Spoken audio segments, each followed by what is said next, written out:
Hello everyone, कैसे हैं आप सभी लोग। मैं जितेंद्र सिंह आप सभी का स्वागत करता हूं। जैसे कि आप सभी लोगों को पता है कि कुछ स्टूडेंट्स ऐसे हैं जिन्होंने मुझे व्हाट्सअप किया था जिसमें उनके बहुत सारे क्वेश्चंस थे। तो मैं उन क्वेश्चंस को एक एक करके आपके सामने क्लियर करके सॉल्व करा देता हूं। और जितने भी क्वेश्चंस और भी आप लोगों के पास हों ऐसे क्वेश्चंस, ठीक है, तो आप मुझे व्हाट्सअप कर सकते हैं। ठीक है, आप इस नंबर पे व्हाट्सअप कर सकते हैं। अपने आपके जो भी क्वेश्चंस हैं वो आप फटाफट व्हाट्सअप कर दीजिएगा। ठीक है, चलिए आगे देखें। पहला क्वेश्चन क्या था, हम लोग डिस्कस करते हैं क्वेश्चन को। देखिए पहला क्वेश्चन क्या है। पहला क्वेश्चन है ऑल्दो, ठीक है, I am playing cricket for more than 3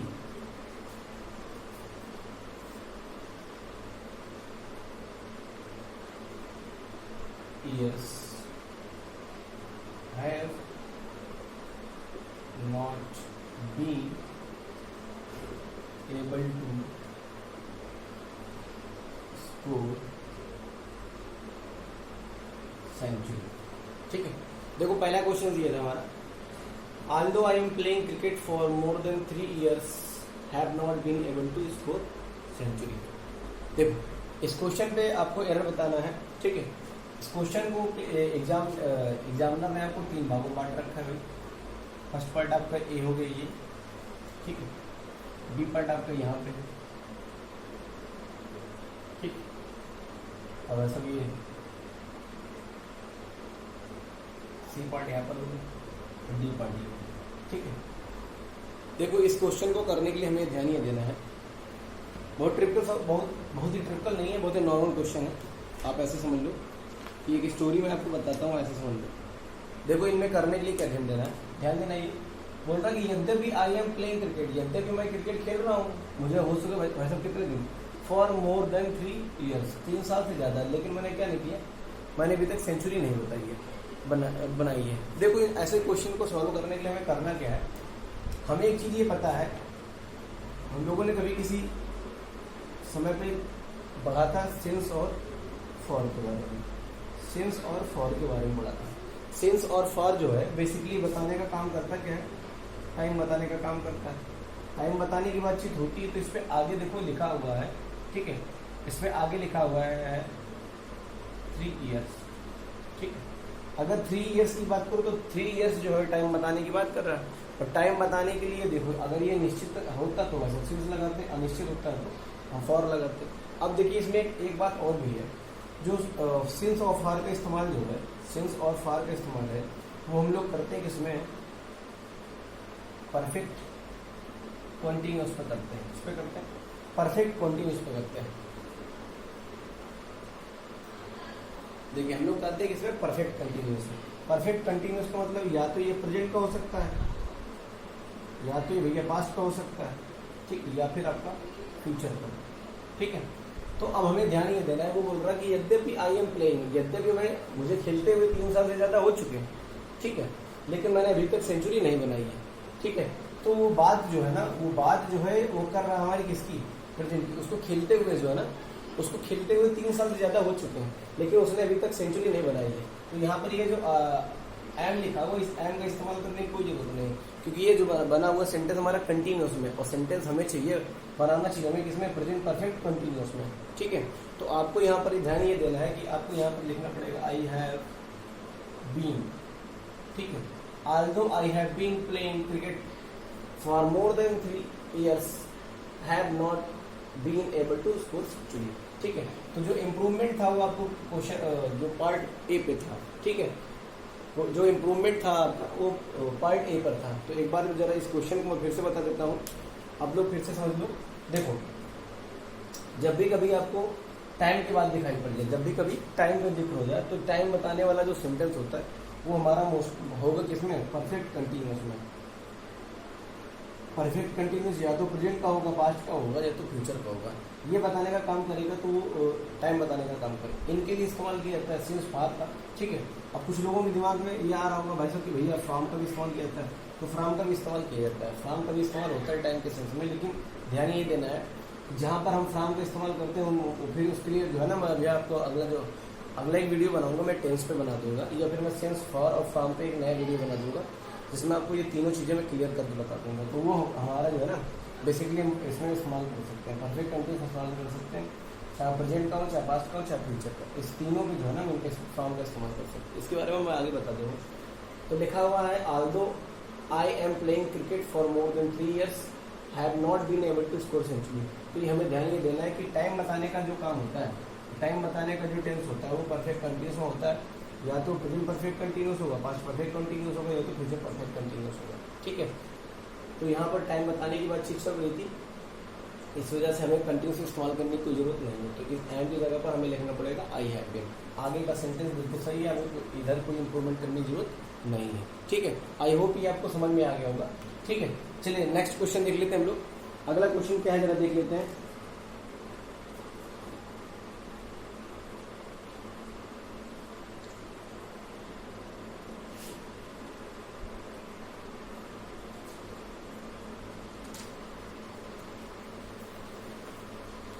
देखिए अगला क्वेश्चन क्या है। नेक्स्ट क्वेश्चन आया है, लिखा हुआ है he would not have done all this, ठीक। इफ ही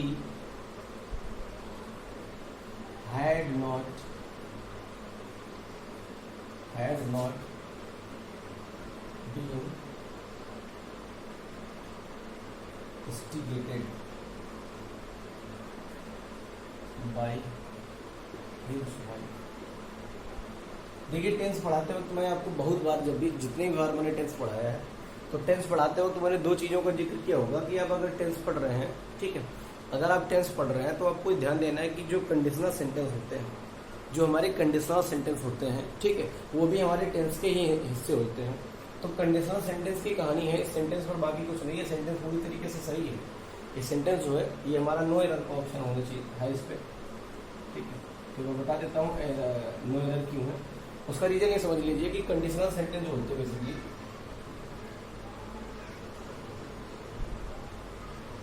देखो कंडीशनल सेंटेंस की बात करें अगर, तो कंडीशन बताने का काम करता कौन है। देखो इस कंडीशन वर्ड से ही बना है हमारा क्या, इस कंडीशन वर्ड से ही बना हुआ है हमारा क्या, कंडीशनल। कंडीशन अपने आप पर एक नाउन है, इस नाउन पर आपने सफिक्स किया एल, तो बन गया कंडीशनल, ठीक है। ये बन गया बेसिकली एडजेक्टिव बन गया। अब देखो कंडीशनल सेंटेंस काम कैसे करता है। कंडीशनल सेंटेंस हमारा जो है 3 दायरों में काम करता है। 3 दायरों में कैसे काम करता है कि जब कभी भी इफ क्लाउज, ठीक है, यानी इफ क्लाउज और एक क्लाउज होता है हमारा मेन क्लाउज, ठीक, ये 2 क्लाउज होते हैं हमारे, एक इफ क्लाउज होता है, एक हमारा मेन क्लाउज होता है। हम इसको ये भी कह सकते हैं इफ क्लाउज, या फिर आप कह सकते हो प्रिंसिपल क्लाउज इसको,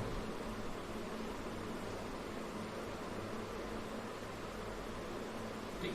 अगर आपको ज्यादा दिक्कत समझ में आती है तो आप इसको कह सकते हो कि जो इफ वाला सेंटेंस होता है वो बेसिकली बताता है कि हमें कंडीशन बताता है, ठीक है, और इधर वाला जो सेंटेंस लिखा होता है, ठीक है, वो हमें बेसिकली बताने का काम करता है क्या, रिजल्ट बताने का काम करता है, ठीक है। यानी ध्यान ये देना कि जब कभी भी आपको कंडीशन बताना है, यानी इफ का जो क्लाउज होगा वो कंडीशनल क्लाउज होगा, जो प्रिंसिपल क्लाउज है वो हमारा रिजल्ट बताने का काम करेगा। अब देखो इस सेंटेंस में लिखा हुआ है he would not have done all this, ठीक है, if he had not been instigated by his wife, ठीक है। तो इसमें ध्यान हमें ये देना है कि जो if का क्लाउज होता है, ठीक है, मैं बिल्कुल रफली तौर पे बता देता हूँ कि जो if का क्लाउज होता है, देखो कंडीशनल सेंटेंस 3 दायरों में काम करता है। जब कभी भी आपका, ठीक है, if क्लाउज,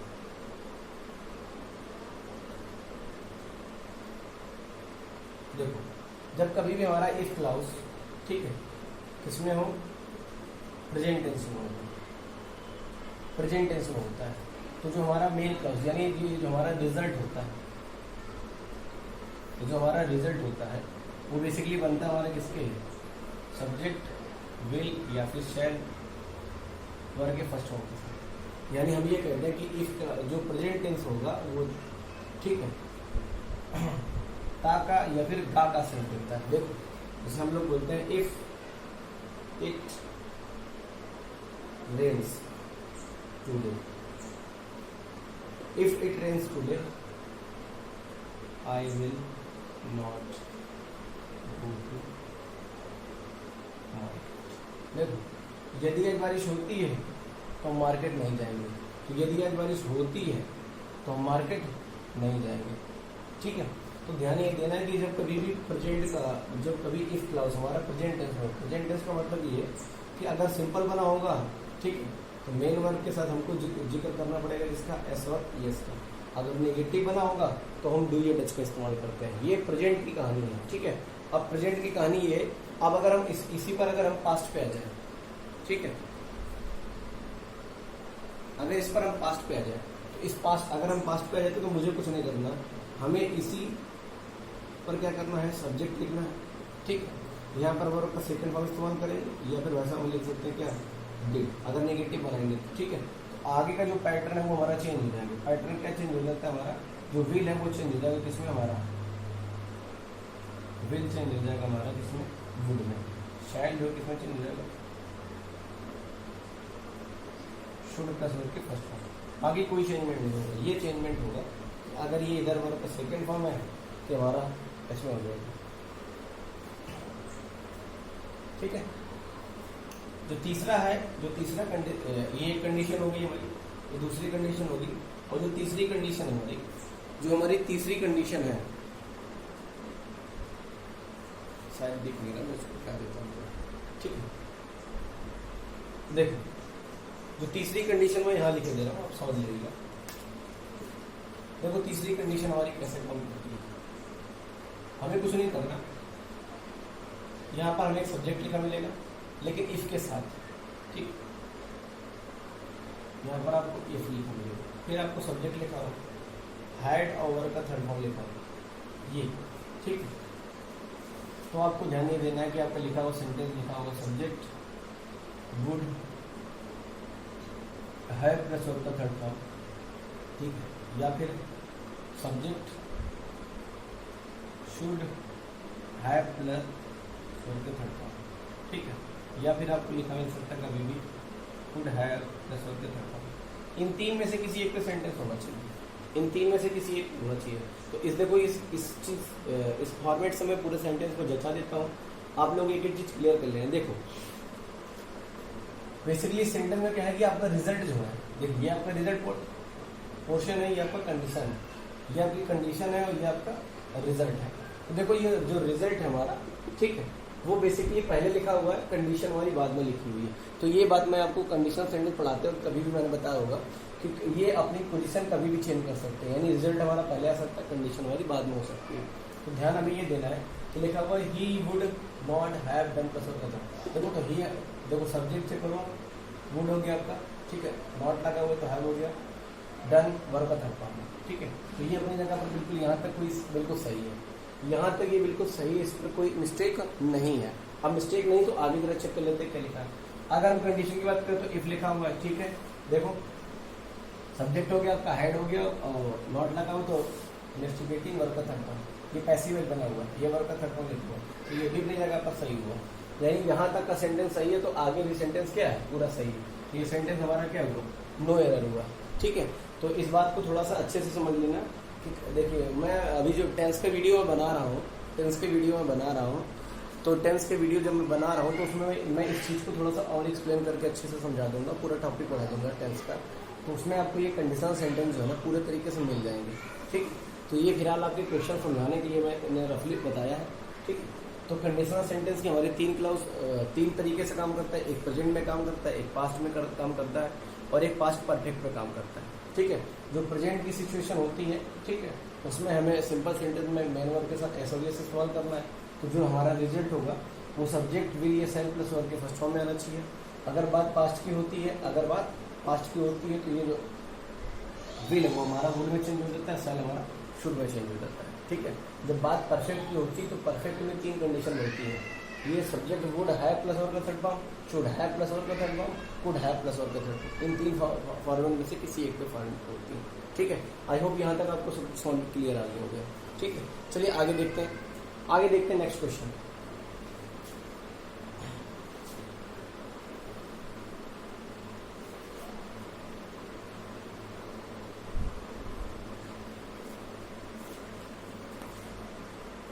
देखिए नेक्स्ट क्वेश्चन लिखा हुआ the teacher said to us that we should stay at home if it rains. देखो ये भी कंडीशनल सेंटेंस है, ये भी आपका क्वेश्चन है, वो भी कंडीशनल सेंटेंस लिखा हुआ द टीचर, ठीक है, the teacher said to us that we should stay at home. ठीक है, इफ इट रेन्स। देखो इस इट के बारे में बता दूं जरा आपको। देखो इट के बारे में अगर हम बात करें तो इट हमारा जो होता है वो एक हमारा सब्जेक्ट है, कैसा, डमी सब्जेक्ट। ठीक है, डमी सब्जेक्ट है इट, जो है हमारा एक डमी सब्जेक्ट है। और इट के तुरंत बाद जिक्र होता है किसका, वर्ब का जिक्र होता है। ठीक, और इट के बाद जो भी वर्ब आती है वो हमेशा कैसी होनी चाहिए, सिंगुलर होनी चाहिए। ठीक है, देखो लिखा है इफ इट रेन्स, तो अगर इसकी बात करो ना, तो ये तो प्रेजेंट की सिचुएशन थी हमारी, कंडीशनल सेंटेंस, ये अभी प्रेजेंट की सिचुएशन थी हमारी।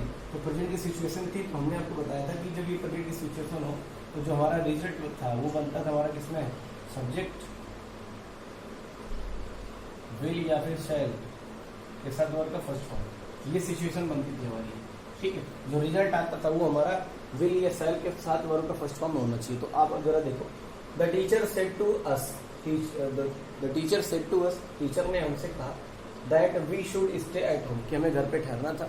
ठीक, ठहरना चाहिए इफ इट रेन्स, यदि बारिश होती है तो। अब देखो यहाँ पर ये जो जिक्र किया गया है, ये वर्ब का थर्ड, ये जो है पास्ट फॉर्म लिखा हुआ है, शुड प्लस वर्ब का थर्ड फॉर्म। तो यहाँ पर हमें पास्ट फॉर्म की जरूरत है, यहाँ रेन नहीं, यहाँ रेन होना चाहिए। ठीक है, यहाँ पर वर्ब का सेकंड फॉर्म होना चाहिए, ठीक है,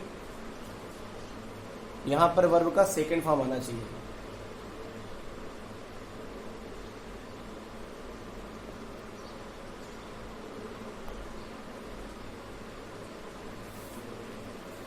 नेक्स्ट क्वेश्चन देखिए, चलिए अगला क्वेश्चन देखते हैं, ये समझ में आ गया होगा।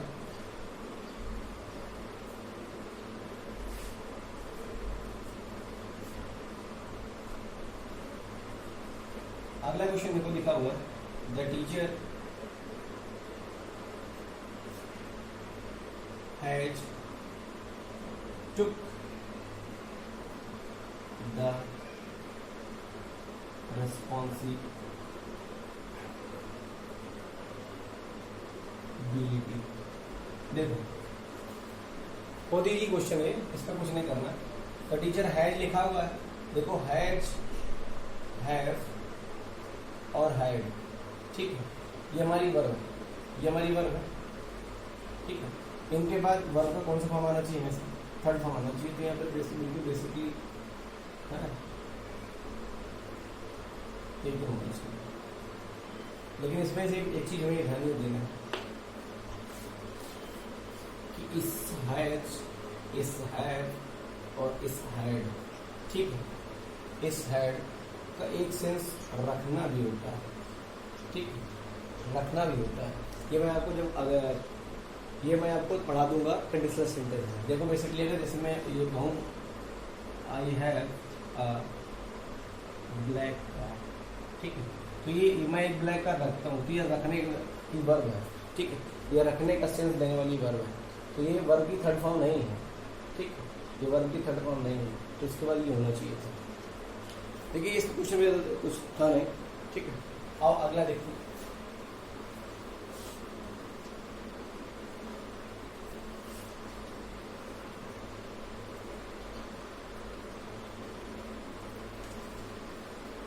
अगला क्वेश्चन देखो लिखा हुआ है, how long it takes to travel from Chennai to Trichy by train। देखो इस सेंटेंस में आपको बताना है एरर, जल्दी से बताइए।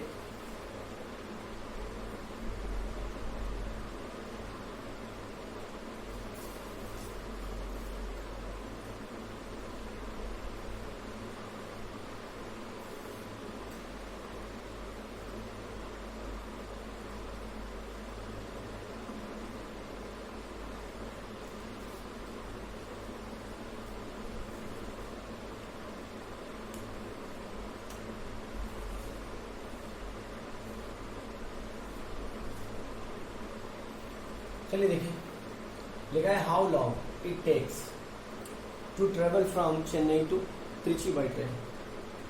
अब देखो जरा इनकी बात कर लिया, जो भी हमारे WS टाइप वर्ड होते हैं, जो हमारे WS टाइप वर्ड होते हैं बेसिकली दो दायरे में काम करते हैं, दो तरीके से काम करते हैं। एक तो काम करते हैं ये किसके रूप में,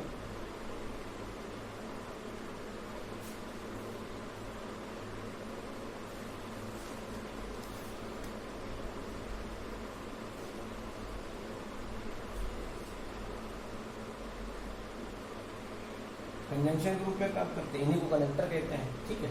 और एक WS टाइप वर्ड के रूप में ही काम करते हैं, तो ये पूछने का काम करते हैं, क्वेश्चन पूछने का काम करते हैं, ठीक है। अब कंजंक्शन का जब ये काम करते हैं तो इनके तुरंत बाद, ठीक, आपको लिखा मिलेगा क्या, सब्जेक्ट, ठीक है। उसके बाद आपको लिखी मिलेगी वर्ब। लेकिन जब ये क्वेश्चन पूछने का काम करते हैं तो इनके तुरंत बाद हमको लिखी मिलेगी क्या, हमको लिखी मिलेगी क्या, लिखी मिलती है वर्ब लिखी मिलती है, ठीक है। अब हमें ध्यान ये देना है कि इस लिखे हुए सेंटेंस में जो हाउ लॉन्ग लिखा हुआ है, how long it takes to travel from Chennai to Trichy by train, तो इस पर लिखा हुआ जो हाउ, जो WS टाइप वर्ड लिखा हुआ है, WS टाइप वर्ड क्या होता है, हु, ठीक है, हु, विच, वेयर, ठीक है, हाउ, व्हेन, है, ये जितने भी वर्ड हैं ये सब हमारी क्या WS टाइप वर्ड है। और WS टाइप वर्ड मैंने आपको बताया दो तरीके से काम करता है। अगर ये कंजंक्शन का काम करेगा तो उसके बाद तुरंत सब्जेक्ट आना चाहिए। अगर ये क्वेश्चन का काम कर रहा होगा, क्वेश्चन वर्ड का काम कर रहा है, या WS टाइप का काम कर रहा है तो बननी चाहिए, ठीक है।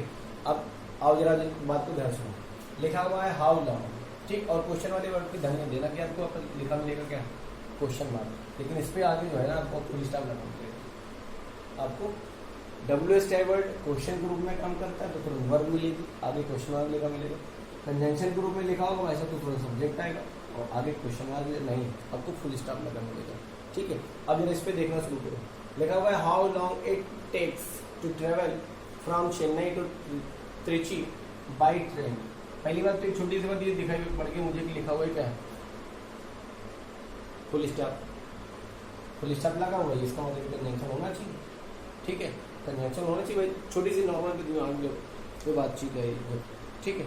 लेकिन एक बात ध्यान से सुनो, वो बोल रहा हाउ लॉन्ग, इतना कैसे, इट टेक्स, इतना कैसे जो भैया ट्रेवल किया जा सकता है चेन्नई से लेकर कहाँ तक, त्रिची, त्रिची बस के द्वारा, कैसे जो है वो ट्रेवल किया जा सकता है कहाँ, चेन्नई से त्रिची तक। तो बेसिकली कंजंक्शन ये क्वेश्चन पूछने का काम कर रहा है, क्वेश्चन पूछने का काम कर रहा है, क्वेश्चन पूछने का काम कर रहा है, तो इस क्वेश्चन के बाद आपको चाहिए जिक्र चाहिए, आपको किसका, आपको जिक्र चाहिए किसका, वर्ब का। तो यहाँ पर जो वर्ब है ना, यहाँ पर वर्ब आने का जिक्र चाहिए, आपको कोई सब्जेक्ट नहीं चाहिए। तो यहाँ पर ये जहाँ पर ये आपका इट लिखा हुआ, इसके पहले अब टेक्स की बात की गई तो प्रेजेंट इंडेफिनिट इसकी बातचीत है, तो यहाँ पर आना चाहिए how does, how long does it, ये how long does it take to travel from Chennai to Trichy, ठीक है। तो एक बार जरा फिर से समझ लो कि WS टाइप वर्ड दो दायरों में काम करता है, कंजंक्शन के रूप में काम करेगा भाई साहब, तो आपको सब्जेक्ट की जरूरत पड़ेगी, उसके बाद आपको वर्ब चाहिए, आगे आपको क्वेश्चन मार्क नहीं लिखा मिलेगा, आपको फुल स्टॉप लिखा मिलता है। जब ये करता है WS टाइप वर्ड की तो क्वेश्चन वर्ड लिखा होगा, फिर आपको वर्ब की बात करता है, आगे हो सकता है क्वेश्चन मार्क लिखा, ठीक। देखो जैसे एक एग्जाम्पल और देख देता हूँ।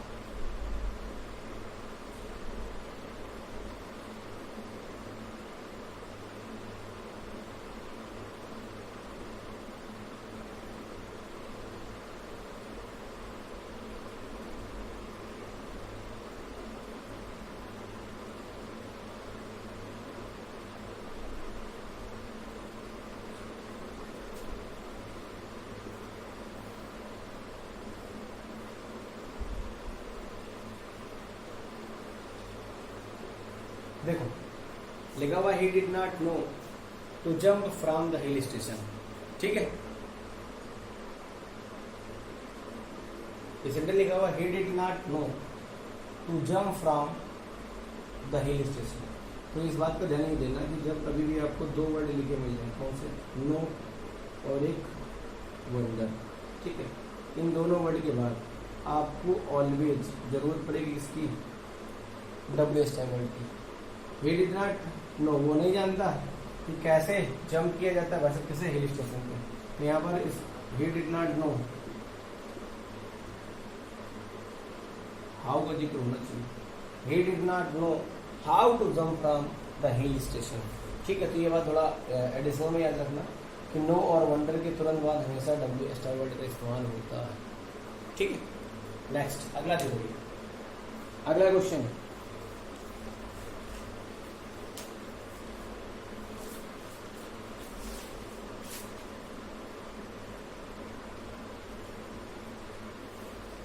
चलिए अगला क्वेश्चन देखिए।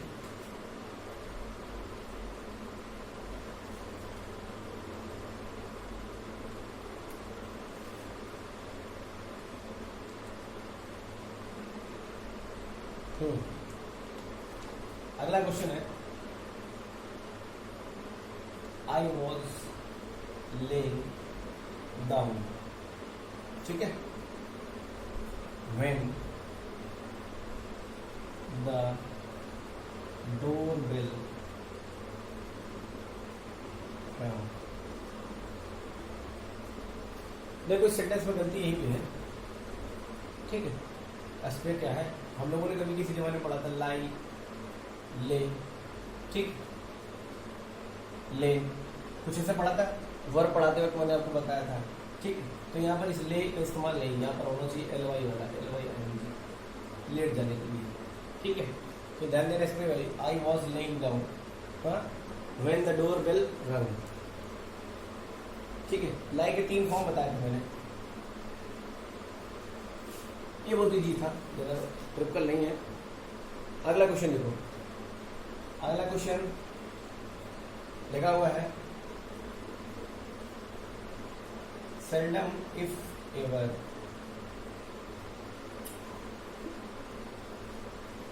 Nature operate in it's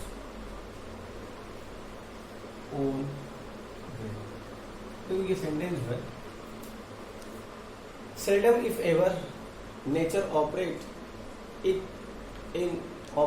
in its own way. ये सेंटेंस होने एक यूनिवर्सल ट्रुथ है। जैसे बोलते हैं ना कि परिवर्तन प्रकृति का नियम है, परिवर्तन प्रकृति का नियम है, ठीक है। तो वैसे जो है ना प्रकृति कभी कभी अपने आप पे ऑपरेट अपने आप बदलती है, ठीक है। यहाँ ऑपरेट की जगह पर वैसा यूनिवर्सल ट्रुथ है, ऑपरेट्स होना चाहिए, क्योंकि बात जो होती है वो प्रेजेंट इंडिफिट में होती है, ठीक है। जो हमें ये बात पता है कि यूनिवर्सल ट्रुथ जो होते हैं वो प्रेजेंट इंडिफिट में होते हैं, ठीक है। प्रेजेंट इंडिफिट की बात बताते हैं, और हमारे जो हैबिट है, ये रूटीन है, हैबिट है, रूटीन है, ठीक है।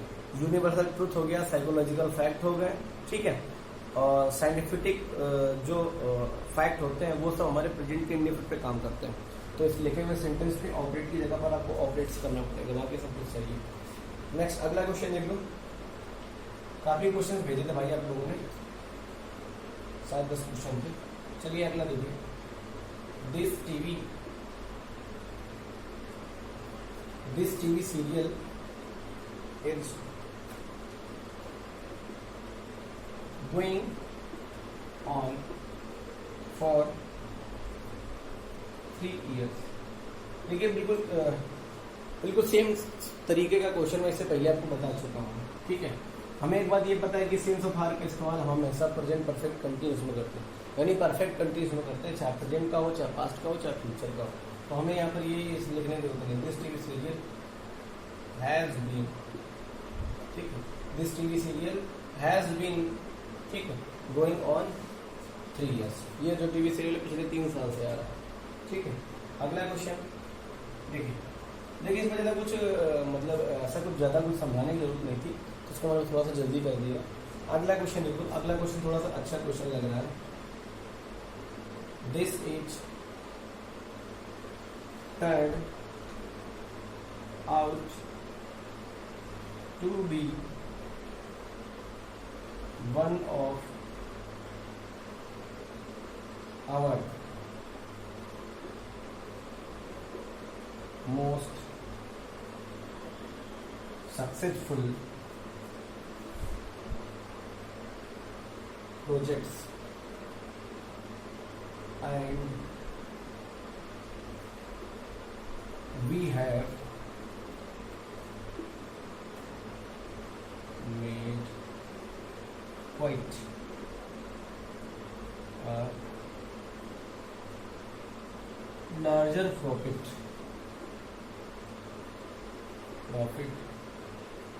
from it। देखिए क्वेश्चन ये है, एक बार आराम से आप लोग नजरें निकाल लो और मैं पार्टीशन कर देता हूँ उस पर, क्योंकि पिछले वाले क्वेश्चन में मैंने पार्टीशन कुछ किए नहीं, डायरेक्ट आपको आंसर बता देता हूँ मैं। तो अब आप लोग ध्यान नहीं देना, ठीक है। मतलब 2 पार्टों में A B C, ठीक है, तो डी ऑप्शन है आपका, नो लगता। चलिए फटाफट नजरें निकालिए, अगर किसी का कुछ लग रहा है तो बताइए जल्दी जरा।